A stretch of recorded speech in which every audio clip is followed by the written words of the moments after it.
इस वीडियो में हम कैश फ्लो स्टेटमेंट के कुछ प्रैक्टिकल क्वेश्चन डिस्कस करेंगे फ्रॉम टीएस ग्रेवाल बुक। तो चलिए शुरू करते हैं। First of all we will discuss question number 6।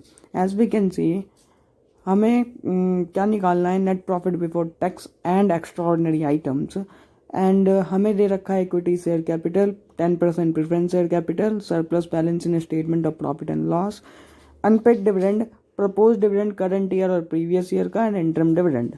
तो चलिए शुरू करते हैं इसका सॉल्यूशन। ओके तो अब चलिए शुरू करते हैं क्वेश्चन नंबर 6 का solution.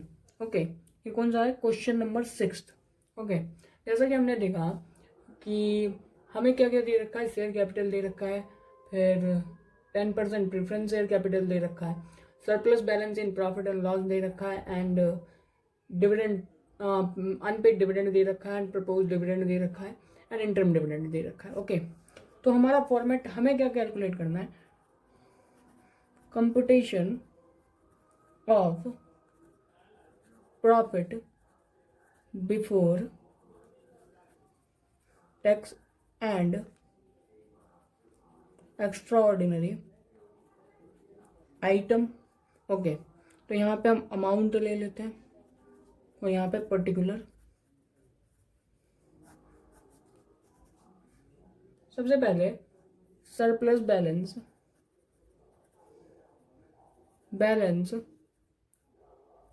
In statement of P and L लेना है हमें। तो उसका हमें क्या लेना है? डिफरेंस क्या होता था हमारा? Current year minus previous year. Okay तो करंट ईयर कितना है हमारे पास? करंट ईयर 7,20,000 है। ओके माइनस 4,00,000 रुपीज़, तो हमारे पास 3,20,000 रुपीज़ बैलेंस बचता है। मीन्स हमने इस साल इतना प्रॉफिट कमाया है। ओके फिर हमें दे रखा है अनपेड डिविडेंड का बैलेंस, तो उसका हमें कुछ नहीं करना होता। फिर नीचे फर्स्ट हमारे को क्या दे रखा है? एडजस्टमेंट प्रपोज्ड डिविडेंड हम क्या करते थे? ऐड करते थे। कौन सा? करंट ईयर का बैलेंस। ओके तो करंट ईयर का बैलेंस मतलब 2019-20 2019-20। ओके 1,60,000 बैलेंस है।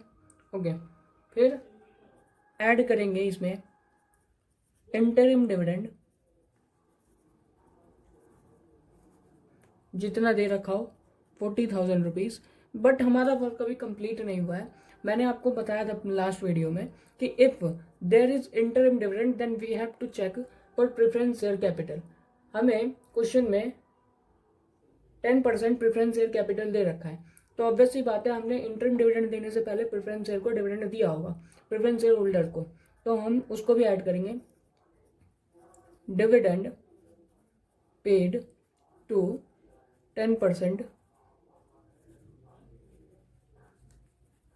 Share holder. ओके तो हमारे को 6 लाख है। ओपनिंग का लेते हैं हम मेनली, अगर हमारे पास कोई इन्फॉर्मेशन नहीं होती तो 60,000 रुपीज़। ओके टोटल बैलेंस हमारे पास 2 लाख। 60,000 प्लस में 3,20,000 कितना हो जाएगा? 5,80,000 रुपीज़। ओके ये हमारा आ गया net profit before tax and extra ordinary item. Okay हम अब चलेंगे नेक्स्ट क्वेश्चन की ओर। अब हम क्वेश्चन नंबर 7 डिस्कस करेंगे। हमें एक तरह बैलेंस शीट दे रखी है जिसमें शेयर होल्डर्स फंड, जिसमें share capital, reserve and surplus दे रखा है, trade payables, other current liability, short term provision, इसका नोट दे रखा है जिसमें प्रोविजन फॉर टैक्स है, and fixed asset and non current asset and current asset दे रखा है। एंड हमें एडजस्टमेंट में प्रपोज डिविडेंड दे रखा है current year and previous year का, एंड इंटरम डिविडेंड दे रखा है, और हमें कैलकुलेट करना है profit before tax and extra ordinary item. तो चलिए शुरू करते हैं इसका सॉल्यूशन। क्वेश्चन नंबर 7 का सॉल्यूशन। जैसा कि हमने देखा है क्वेश्चन नंबर 7 के क्वेश्चन को, ओके देखा क्वेश्चन को, तो अब चलते हैं सॉल्यूशन करते हैं। सॉल्यूशन हमें क्या कंप्यूट करना है? हमें कंप्यूट करना है profit before tax and extra ordinary item. Okay, हमें ये कंप्यूट करना है। हम यहाँ पे अमाउंट ले लेते हैं सबसे पहले। ओके, और यहाँ पे पर्टिकुलर जो जो हमें चाहिए। तो हम सबसे पहले क्या लेंगे, रिजर्व एंड सरप्लस का बैलेंस।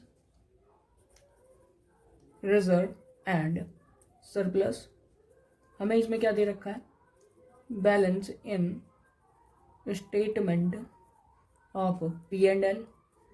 हमें क्या करना है, closing minus opening, 2 lakh minus 1.45 means हमारे पास 65,000 रुपी, 65 नहीं 55,000 रुपीज़ हमारे पास बैलेंस में। ओके, फिर हमें क्या दे रखा है, और हमें प्रोविजन फॉर टैक्स दे रखा है विदाउट एडजस्टमेंट। जब हम without adjustment provision for tax के एंट्री करेंगे तो हमें सिर्फ करंट ईयर का ऐड करना होता है फॉर टैक्स। ओके, मैं यहाँ पे लिख दे रहा हूँ करंट ईयर। करंट ईयर यहाँ पे कौन सा है, 2020। ओके, तो 2020 का हम ऐड करेंगे यहाँ पे 50,000 रुपीज़। फिर इसमें हम ऐड करेंगे प्रपोज्ड डिविडेंड, ये भी हम करंट ईयर का ही ऐड करते हैं। ओके, तो करंट ईयर मीन्स 2020 का, तो हमें 75,000 दे रखा है। ओके, फिर और हम क्या ऐड करेंगे, इंटरिम डिविडेंड।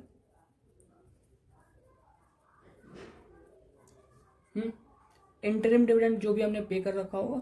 अगेन अगर इंटरिम डिविडेंड दे रखा है तो हम प्रेफरेंस शेयर के लिए चेक करेंगे। यहाँ पे हमें कोई प्रेफरेंस शेयर का नहीं दे रखा है एडजस्टमेंट, और ना ही हमें बैलेंस शीट में दे रखा है, तो हम नाउ कैलकुलेट कर सकते हैं डायरेक्टली।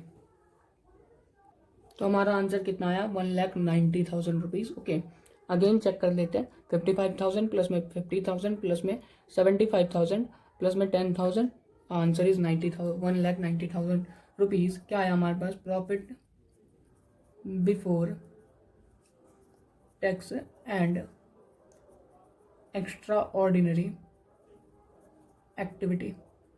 ओके, अब हम क्वेश्चन नंबर 8 करेंगे। तो चलिए क्वेश्चन पढ़ते हैं पहले। अब हम क्वेश्चन नंबर 8 डिस्कस करेंगे। एक तरह से question number 8 is a complete question of for calculating profit before tax and extra ordinary items, जिसमें हमें सरप्लस बैलेंस दे रखा है, opening and closing, and dividend paid दे रखा है करंट ईयर का, इंटरिम डिविडेंड दे रखा है, ट्रांसफर टू रिजर्व दे रखा है, एंड प्रोविजन फॉर टैक्स दे रखा है, refund of tax, loss due to earthquake and insurance proceed from the earthquake disaster. एक तरह का कंप्लीट क्वेश्चन है of calculating profit before tax and extra ordinary item. Okay, तो चलिए इसका सॉल्यूशन शुरू करते हैं। ओके, ठीक है, तो हमें सबसे पहले क्या दे रखा है, surplus balance in statement of P and L. Okay, तो हम अमाउंट यहाँ लिख सकते हैं। ओके, तो अमाउंट हमारे पास इसका कितना दे रखा है, ये ओपनिंग बैलेंस दे रखा है हमें। ओके, तो 1 लाख रुपीज़। अब हम surplus balance in statement of P and L, closing balance हमें कितना दे रखा है, 3,36,000।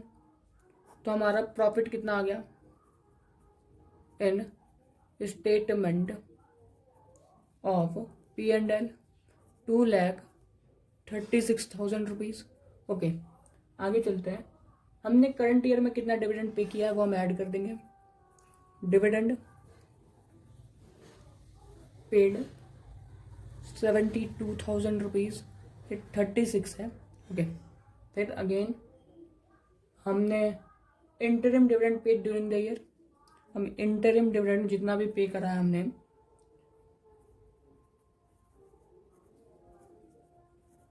कितना पे किया है, 90,000 रुपीज़ ऐड कर देंगे। अगेन ट्रांसफर टू रिजर्व, हम क्या करते हैं, ऐड करते हैं।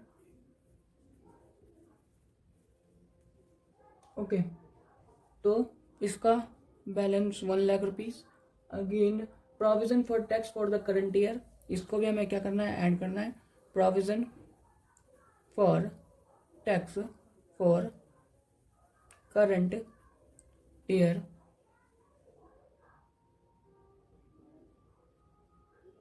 1,50,000 रुपीज़। ओके, फिर रिफंड ऑफ टैक्स हमें दे रखा है एंड हमें पहले इतने तक का बैलेंस कैलकुलेट करना है, उसके बाद आगे की एंट्रियाँ करेंगे। तो हमारा बैलेंस कितना आया, 6,48,000 रुपीज़। ओके ओके, तो अब हम आगे देखते हैं। तो अब हम क्या करेंगे, लेस करेंगे रिफंड ऑफ टैक्स एक तरह का हमारा इनकम हो गया। तो हमने इतना टैक्स इसमें से घटाया होगा प्रॉफिट में से, जिसमें से हमें इतना रिफंड हो गया 3,000 रुपीज़। तो हम क्या करेंगे, इसको डिडक्ट करेंगे क्योंकि हमने ये पहले ऐड कर दिया है एक्स्ट्रा, तो हमें यहाँ से अब इसका बैलेंस डिडक्ट करना पड़ेगा। ओके, प्लस में हमें और क्या चीज़ दे रखी है, insurance loss due to earthquake. तो हमें एक्स्ट्रा ऑर्डिनरी आइटम पे हमें लॉस हुआ है, तो उसकी एंट्री क्या होती थी, ऐड करते थे। अगर एक्स्ट्रा ऑर्डिनरी आइटम से हमें लॉस होता है या फिर कोई एक्सपेंस होता है तो हम क्या करते हैं, ऐड करते हैं। ठीक है, तो loss due to earthquake, okay, 2 lakh rupees. And extra ordinary item से हमें कोई इनकम या फिर रिफंड होता है या फिर डैमेजेस का क्लेम मिलता है, तो हम क्या करते हैं, उसको लेस करते हैं। तो ऐसा ही insurance proceeds from earthquake disaster। Okay, तो ये क्या करेंगे, हम डिडक्ट कर देंगे। तो अब हमारा बैलेंस कैलकुलेट करेंगे, क्या आएगा, net profit before tax and extra ordinary item. Okay, calculate करेंगे तो हमारा आंसर आएगा 7,45,000 रुपीज़। ओके, और क्वेश्चन नंबर 9 भी सिमिलर ही है, बिल्कुल सेम कॉपी पेस्ट हम घर पे कर सकते हैं ट्राई। ओके, तो अगर कोई प्रॉब्लम हो तो कमेंट सेक्शन में बता सकते हैं कमेंट करके। Okay, I will let you know your doubts. Thank you for watching. Okay, अच्छा लगे तो सब्सक्राइब करें, डिसलाइक भी कर सकते हैं और लाइक भी कर सकते हैं, जो मन करे।